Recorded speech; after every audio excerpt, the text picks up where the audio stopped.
नमस्कार। आज मी पुन्हा एका अनोळखी रागाला तुमच्या समोर मी सादर करणार आहे आणि त्या रागाचं नाव आहे राग हमीर। आजचा जो राग आहे तो थाट कल्याणवर बेस्ड आहे, ज्यात आपण दोन्ही माध्यम यूज करणार आहोत।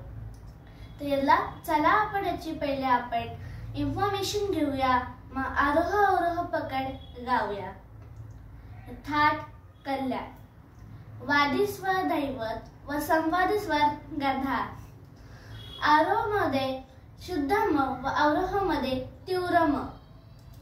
पहिले आरोह मध्ये जेव्हा आपण गातो किंवा सादर करतो तेव्हा म आणि नी हे वर्जित लागतात। याची जाती संपूर्ण आहे, पण अख्ख्या रागाची जाती बोलू तरी संपूर्ण आहे, पण कुठलेही स्वर वर्जित नाहीये। गाण्याचा समय रात्रीचा प्रथम प्रहर। रागाचं जे सौंदर्य आहे ते वाढवण्यासाठी अवरोह मध्ये शुद्ध दैवत सोबत कोमल नीचा पण कधी प्रयोग केला जातो। तर चला आपण याचे आरोह अवरोह बघूया। अजून एक गोष्ट, हा रागाचं जे मुख्य अंग आहे ते राग बिहाग सारखं वाटतं, तर तो राग बिहाग वाटू नये म्हणून प म ग म रे सा मध्ये ग ने गायला जातो। त्याचं मुख्य अंग पण बिहाग रागासारखं आहे। तर चला आपण याचे आरोह अवरोह बघूया।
मला यात एक गोष्ट सांगायला आवडेल की यात मी नींद न घेता कण घेतली आहे। तर कण म्हणजे काय की जेव्हा आपण नींद घेतो त्यासोबत आपण आकारी गातो, तर याला म्हणतात कण। आणि या रागामध्ये ऑलमोस्ट सगळ्या यात कण यूज केली जातात। तर यात पण मी कण यूज केली आहे आणि तुम्ही बघितलं की तो बिहाग राग वाटू नये म्हणून मी रेसा बोलली, ग नाही बोलली। ठीक आहे, तर चला आपण याला पुन्हा एकदा गाऊया, आकारबद्ध करूया व पकड गाऊया।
पुढच्यात बघूया, कारण या रागाची पकड अवरोह सारखी आहे।